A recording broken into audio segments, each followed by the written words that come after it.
नमस्कार, news India देख रहे हैं आप और आपके साथ मैं हूं सुरभि तिवारी।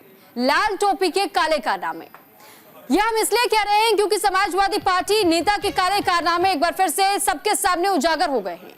अंतर्राष्ट्रीय सरगना निकला है समाजवादी पार्टी का राष्ट्रीय नेता। पुलिस ने रफीक खान सहित 10 को अब तक गिरफ्तार किया है। जाली नोटों के साथ अवैध हथियार बरामद किया गया है। उत्तर प्रदेश के कुशीनगर में जाली नोट का कारोबार करने वाले एक बड़े अंतर्राष्ट्रीय गिरोह का पर्दाफाश किया गया, जहां से जाली नोटों की तस्करी में समाजवादी पार्टी के नेता सहित 10 लोगों को अब तक गिरफ्तार किया जा चुका है।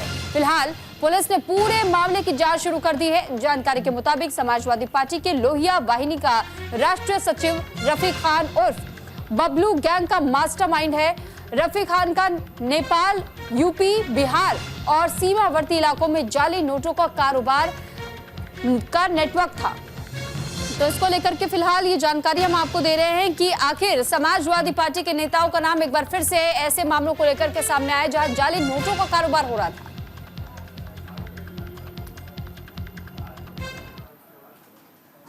जाली नोटों में डील करने वाले एक गैंग को बस्ट किया गया है, जिसमें टोटल 10 लोगों की गिरफ्तारी हुई है।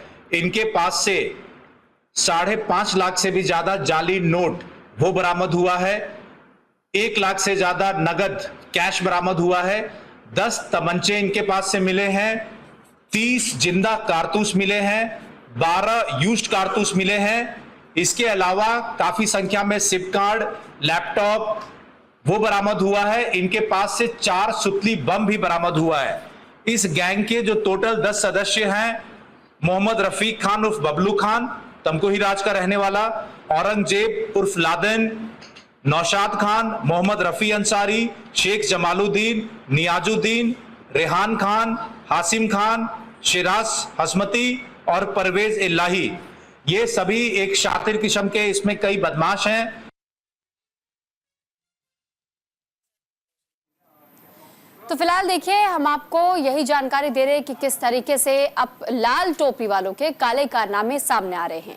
एक और जहां समाजवादी पार्टी की ओर से तमाम बड़ी बड़ी बातें कही जाती है, तो वहीं दूसरी तरफ अब तक समाजवादी पार्टी के नेताओं का नाम कई ऐसे संगीन आरोपों के तहत में सामने आ चुका है, चाहे वो दुष्कर्म करने के प्रयास के तहत में हो, चाहे नाबालिग से मारपीट का मामला हो, चाहे वो चाइल्ड लेबर एक्ट के तहत में किसी एक बच्चे से अपने घर पर काम करवाने का मामला हो, और अब समाजवादी पार्टी के नेता का नाम सामने आ रहा है जाली नोट के कारोबार में भी। दरअसल ये बताया जा रहा है कि समाजवादी पार्टी के नेता की तरफ से एक कारोबार में पैसे भी लगाए गए थे और साथ ही साथ इसे बढ़ावा भी दिया जा रहा था। उन लोगों को समर्थन दिया जा रहा था जो कि जाली नोटों का कारोबार कर रहे थे। इसको लेकर के अब फिलहाल कई लोगों को अब तक गिरफ्तार किया जा चुका है। 10 लोग को गिरफ्तार किया गया है। इनसे पूछताछ जारी है कि आखिर कहां कहां ये अपना नेटवर्क फैलाए हुए थे।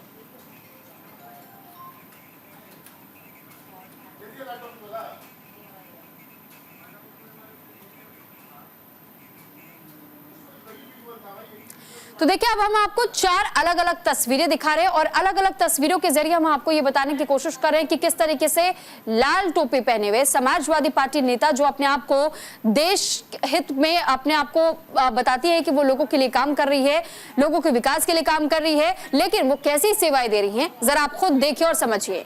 दरअसल अगर हम पहले नेता की बात करते हैं तो ये मामला उज्जैन से सामने आया था और यहाँ पर एक बच्ची के साथ जबरन संबंध बनाने की कोशिश की गई थी। जब उस बच्ची ने इस मामले को लेकर के जब एफआईआर करवाई थी, पुलिस के पास वो पहुंची थी, तो यहां से उसके बाद से इस पर पूरी तरीके से पुलिस ने संज्ञान लिया था मामले को लेकर के और उसके बाद से गिरफ्तार भी किया गया था। उसके बाद से दूसरा नाम अयोध्या से सामने आया था मोहित खान का, और रेप का आरोप इन पर भी था।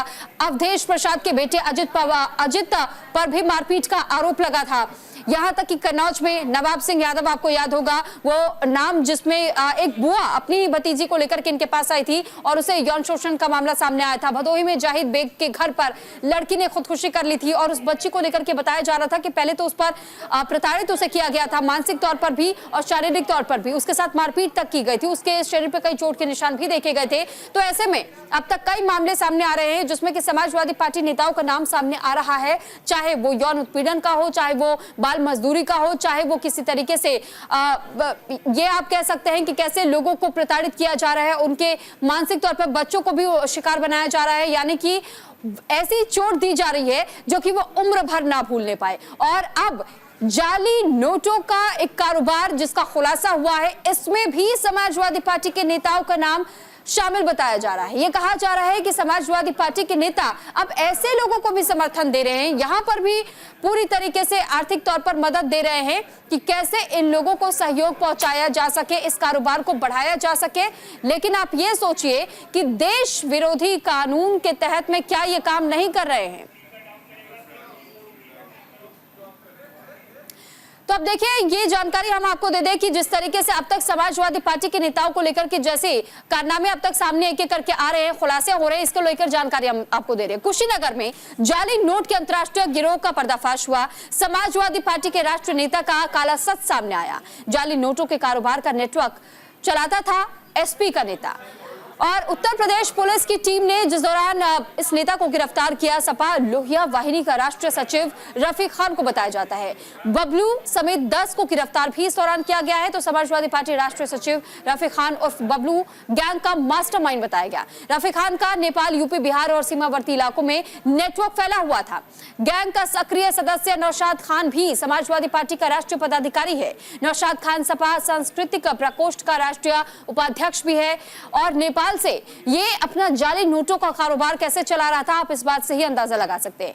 जाली नोटों के साथ अवैध हथियार का भी जखीरा इसके इस ठिकाने से बरामद किया गया। जिस वक्त इसकी गिरफ्तारी की गई, इससे पूछताछ में भी कई बातों का जिक्र सामने आया कि कैसे नेपाल से एक बहुत बड़ा गिरोह ये चला रहा था और जाली नोटों की खेप यहां भी तैयार की जा रही थी। यहां तक कि यहां पर भी कई हथियारों का जखीरा बरामद किया गया। न सिर्फ जखीरा बरामद हुआ है, बल्कि जिंदा कारतूस बरामद हुए हैं, इस्तेमाल किए हुए कारतूस भी बरामद हुए हैं। अब आप इससे यह अंदाजा लगा लीजिए कि समाजवादी पार्टी के अगर नेताओं का नाम ऐसे मामलों में सामने आ रहा है तो किस किस तरीके से इसमें लगातार लाल टोपी वाले शामिल है। और इसको लेकर के समाजवादी पार्टी क्या बचाव करेगी या फिर अपनी गलतियों को स्वीकारेगी, इस पर भी हर किसी को इंतजार है कि अखिलेश यादव, क्योंकि अपनी पार्टी को हमेशा से देखिए ईमानदारी का तबका देते रहते हैं। वो कहते हैं कि देखिए अखिलेश यादव इससे पहले भी कई बार कह चुके हैं कि उनके पार्टी में जितने भी लोग हैं तो वो भी कहीं ना कहीं लोगों की सेवा कर रहे हैं। लेकिन ये किस प्रकार का सेवा है? ये जो तमाम तस्वीरें हम आपको दिखा रही, ये वो जाली नोटों का एक खेप है जो कि बरामद की गई है पुलिस की तरफ से। और वो तस्वीर भी हमने आपको दिखाई कि कैसे अखिलेश यादव के साथ में नजदीकी रफीक खान की बताई जाती है। पुलिस ने इस मामले की जानकारी दी। ये आप देखिए कि टेबल पर जिंदा कारतूस भी रखे हुए दिखाई दे रहे हैं और ये वो आरोपी है जिनको गिरफ्तार किया गया। हालांकि उत्तर प्रदेश पुलिस ने इनकी खासा खातिरदारी की है। और ये उस दौरान की तस्वीरें हम आपको दिखा रहे हैं जब अखिलेश यादव से बेहद नजदीकी संबंध बताए जाते रहे हैं। और ये तस्वीरों में आप देख पाएंगे कि रफीक खान के साथ साथ में कई ऐसे नेता हैं जो कि अब तक जिस तरीके से ये कहा जाता है कि उनकी नजदीकियां भी रही है और साथ ही ये भी हमने देखा है कि कैसे संरक्षण अब तक इनको राजनीतिक तौर पर भी मिलता रहा और इसी वजह से ऐसे कारोबार वो कर रहे हैं। इस पर ज्यादा जानकारी के साथ नीरज मिश्रा इस वक्त हमारे साथ जुड़ चुके हैं।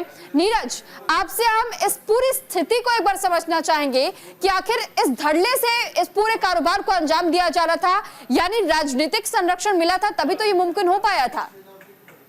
बिल्कुल, देखिए जो रफीक खान पकड़ा गया है और इसका जो पूरा ये गैंग बस्ट हुआ है कुशीनगर पुलिस के द्वारा, ये काफी दिनों से नकली नोटों के कारोबार में लिप्त था। एक बहुत बड़ा गिरोह इसका था। इस गिरोह में 10 लोग गिरफ्तार हो चुके हैं और अभी 4 लोगों की गिरफ्तारी बाकी है। अब आप ये समझिए कि नेपाल से लेकर बिहार तक और तमाम प्रदेशों तक इसके नेटवर्क के तार फैले हुए थे। और पिछले काफी समय से रफीक खान, जो कि समाजवादी पार्टी का बड़ा नेता है, लोहिया वाहिनी जो कि समाजवादी पार्टी की एक शाखा है जिसमें बड़े नेता शामिल होते हैं, उसका ये राष्ट्रीय सचिव है। और इसके साथ नौशाद खान जो पकड़ा गया है वो भी सांस्कृतिक प्रकोष्ठ का सचिव है। एक बड़ी लीडरशिप यानी कुशीनगर में दबदबा था रफीक खान और उसके साथियों का, नौशाद का, और सीधी सरपरस्ती, क्योंकि अखिलेश यादव उनसे सीधे मिलते थे, तमाम उनकी फोटो अखिलेश यादव के साथ, तो इसलिए इनका दबदबा वहां पर था। और इसी का फायदा उठाकर ये लगातार इस तरह की जो देश विरोधी गतिविधियां इसे कही जाएंगी ये अंजाम दे रहे थे। और पिछले कुछ दिनों से देखिए समाजवादी पार्टी के जो नेता हैं उनका नाम लगातार सुर्खियों में बना है। इसलिए नहीं बना है कि उन्होंने बहुत अच्छे देश सेवा के काम किए, बल्कि आप अयोध्या में देखिए रेप के मामले में आया, इसके अलावा कन्नौज में भी इसी तरह नाबालिग लड़की के साथ रेप के मामले में उनका नाम आया, अयोध्या में देखिए सांसद के बेटे का नाम मारपीट में सामने आया। इसके अलावा अब कुशीनगर में सीधे सीधे देश की आर्थिक अर्थव्यवस्था को चोट पहुंचाने के लिए नकली नोट छापने में लिप्त था ये समाजवादी पार्टी से जुड़ा हुआ ये नेता। फिलहाल पुलिस ने इसकी और इसके साथियों को पकड़ लिया है। इसके पास से लगभग 5.5 लाख रुपए बरामद हुए हैं और पुलिस अब इनके और साथियों की भी तलाश कर रही है। ठीक है नीरज, आपके पास हम लौट रहे हैं, लेकिन एक बार फिर अपने दर्शकों को हम थोड़ा और डिटेल बता देते हैं कि कैसे कुशीनगर से बेहद ही वर्चस्व रखने वाले रफीक खान और ऐसे में जाली नोटों के अंतर्राष्ट्रीय गिरोह का यह पर्दाफाश किया गया। समाजवादी पार्टी के राष्ट्रीय नेता का काला सच अब सबके सामने आ चुका है, इसका सच का उजागर हो चुका है। जाली नोटों के कारोबार का नेटवर्क कैसे ये समाजवादी पार्टी के नेता चला रहे थे, यहाँ पर आप इस पूरे घटनाक्रम को जरा समझने की कोशिश कीजिए। उत्तर प्रदेश पुलिस की टीम ने जब गिरफ्तारियां की हैं तो इन गिरफ्तारियों के बाद इन मामलों को लेकर के खुलासा हुआ है कि कैसे सपा लोहिया वाहिनी का एक राष्ट्रीय सचिव के तौर पर काम करने वाला व्यक्ति, उसे गिरफ्तार किया गया। रफीक खान का नाम इसमें सामने आया है और साथ ही नौशाद खान का नाम इसमें सामने आया है, जिसकी बेहद करीबियां अखिलेश यादव के साथ में बताई जाती हैं। कई ऐसी तस्वीरें भी वायरल हुई थी और साथ ही साथ जब भी अखिलेश यादव से भी देखिए इन मामलों को लेकर के जब सवाल पूछे जाते हैं और ये कहा जाता है कि आपकी तो ऐसी ऐसी तस्वीरें सामने आती हैं जो कि चाहे वो माफिया जगत से जुड़े हुए हो या फिर भूमाफिया हो या ऐसे लोग हो जो कि जिन पर कई सारे संगीन आरोप हो, चाहे भ्रष्टाचारी के हो, चाहे वो खून खराबे को लेकर के हो, तब भी इससे भी कहीं ना कहीं बचते हुए नजर आते हैं सपा प्रमुख अखिलेश यादव। और उनकी ओर से इससे पहले इस बात की भी जानकारी दी जा चुकी है कि देखिए ऐसी तो कई ऐसी तस्वीरें मिलेंगी। अगर मैं बीजेपी को लेकर के मैं कह दूं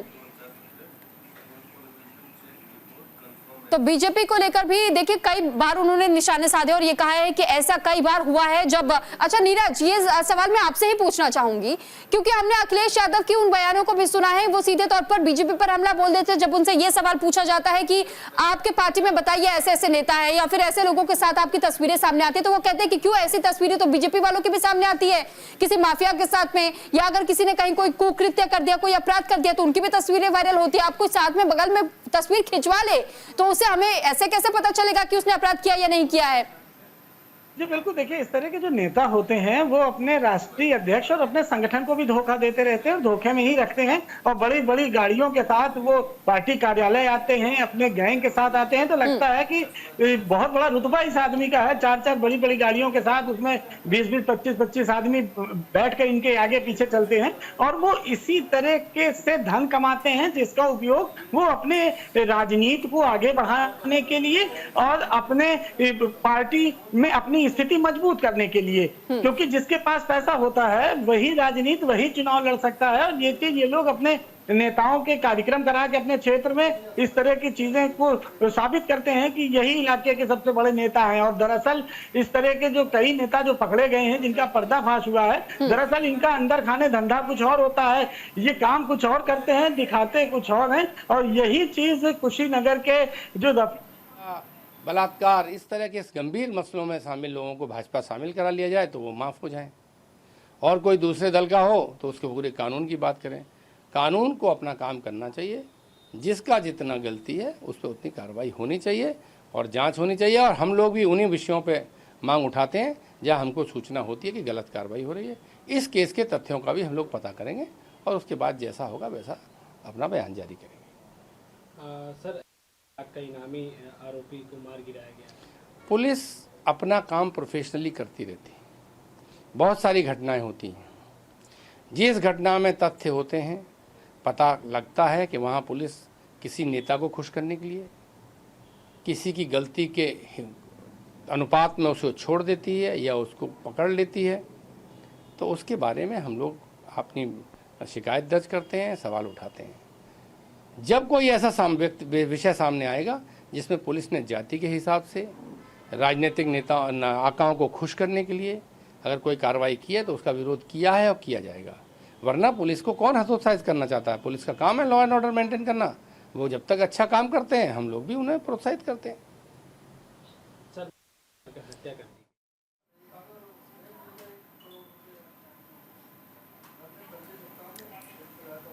तो उदयवीर सिंह को आप सुन रहे थे। फिलहाल नीरज लगातार हमारे साथ बने हुए हैं। नीरज, आपसे समझना चाहेंगे, देखिए उदयवीर सिंह भी जब मीडिया के सामने आए तो उन्होंने ये कहा कि देखिए हम पुलिस का साथ देने को तैयार हैं, लेकिन इसी प्रकार की प्रतिक्रिया अखिलेश यादव की ओर से भी आपको याद होगा नायब सिंह वाले मामले में उन्होंने दी थी, मोहित के मामले में भी उन्होंने दी थी। तो ऐसे में समाजवादी पार्टी हर बार ये क्यों कहती है जब मामले सामने आ जाते हैं कि ठीक है हम साथ देने को तैयार है, लेकिन पहले जांच होने दीजिए, पहले दोष सिद्ध होने दीजिए। आरोप तो हर कोई किसी पर भी लगा देता है, तो क्या इसका मतलब हम उसे गुनहगार मान लें क्या?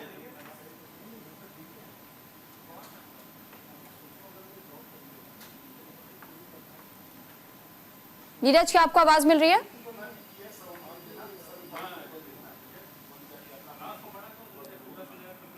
तो फिलहाल नीरज तक हमारी आवाज नहीं पहुंच पा रही है, उनको जल्द संपर्क करने की हम कोशिश करेंगे। लेकिन फिलहाल ये जानकारी हम आपको दे दें कि आपने अभी भी उदयवीर सिंह को भी सुना, उन्होंने कहा है कि समाजवादी पार्टी पूरा सहयोग पुलिस को करेगी और पुलिस जिस मामले में जांच कर रही है, देखिए ये मामला हमें अभी ही जानकारी में हमारे भी आया है जब पुलिस ने इस मामले में कार्रवाई की है। हालांकि ये कहा तो जा रहा है कि वाकई इनके संबंध इस कारोबार करने वाले लोगों से है, लेकिन क्या वाकई ये सच है या नहीं है, अभी इसके आधिकारिक तौर पर पुष्टि होनी बाकी है। इंतजार हमें करना होगा जब सारे सबूतों के साथ में सामने लाया जाता है।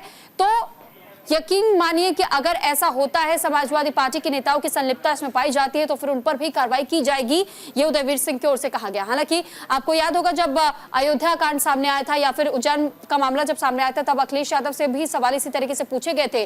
तो प्रमुख अखिलेश यादव की ओर से भी कहा गया था कि देखिए पहले तो डीएनए की जांच होनी चाहिए, रिपोर्ट जब आ जाएगी, जब सबूत हमें मिल जाएंगे, हम तो तभी यकीन करेंगे, उससे पहले नहीं। तो सवाल कई हैं समाजवादी पार्टी नेताओं को लेकर के इर्द गिर्द जो उनके घूम रहे हैं। इस पर ज्यादा जानकारी के साथ लगातार हमारे साथ नीरज मिश्रा बने हुए हैं। नीरज, सवाल यही कि उदयवीर सिंह हो, अखिलेश यादव हो, समाजवादी पार्टी के कोई और अधिकारी या नेता हो, ऐसे में हर कोई सिर्फ यही कहता है कि आप सबूत पेश कीजिए, जब सबूत आप सामने रख देंगे, दोष सिद्ध पूरी तरीके से हो जाएगा, हम तो तब मानेंगे कि वो गुनहगार है। लेकिन अगर सहयोग हमारा पुलिस को चाहिए, हम पुलिस को सहयोग करने को तैयार है। क्या ये टैक्टिक्स है समाजवादी पार्टी नेताओं की कि अपने नेताओं को कैसे, अगर वो किसी भी क्राइम के तहत में उनके नाम सामने आते हैं तो उन्हें बचाया जा सके?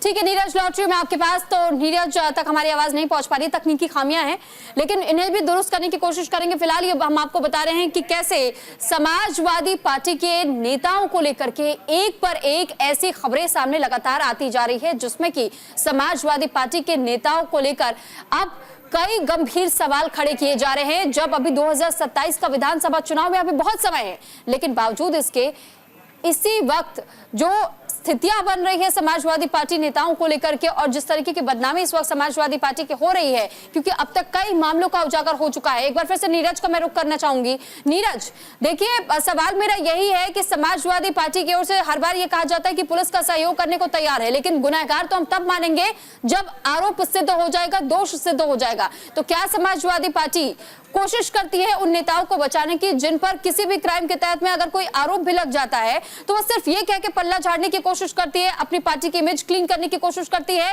कि पहले दोष तो सिद्ध होने दीजिए? जी बिल्कुल, देखिए दोष जो है वो अदालत में सिद्ध होता है और दोष सिद्ध होने में 300 साल लग जाता है। तो क्या तब इनको अपना नेता मानेगी समाजवादी पार्टी या जो भी दल इस तरह के नेताओं को सपोर्ट करते हैं? तो ये एक अलग बात है। लेकिन अगर तत्काल किसी के पास पकड़ा गई है तमाम जाली नोटें और पुलिस ने तमाम एविडेंस के साथ उसको कोर्ट में पेश किया है, केस तो चलता रहेगा और साबित कब होगा ये तो काफी समय बाद साबित होगा, वो तो अदालत की कार्रवाई है। तो क्या तब तक इंतजार करेंगे और ऐसे लोगों को पार्टी में बने रखेंगे? यही सबसे बड़ी अगर कहा जाए विडंबना है इस समय राजनीति की, कि हमारे पास दाग हैं तो अच्छे हैं और दूसरे के पास दाग हैं तो खराब है, यानी कि हमारे कपड़े अगर गंदे भी हैं तो ठीक है। तो यही आजकल राजनीति में चल रहा है। और इस तरह के जो नेता है, रफी खान जैसे जो नेता है, ये नकली नोटों के कारोबार में व्यस्त थे, जुटे थे, एक गिरोह बनाकर, गैंग बनाकर देश की आर्थिक अर्थव्यवस्था को बिगाड़ने की कोशिश कर रहे थे। और इनका नेटवर्क कोई सिर्फ यूपी तक नहीं था, ये नेपाल से भी इनके कांटेक्ट थे, नेपाल से नोट छपते थे, यहाँ आते थे, धीरे धीरे वो बढ़ते थे। तो यही वो नेता है जो फूल मालाओं का स्वागत करते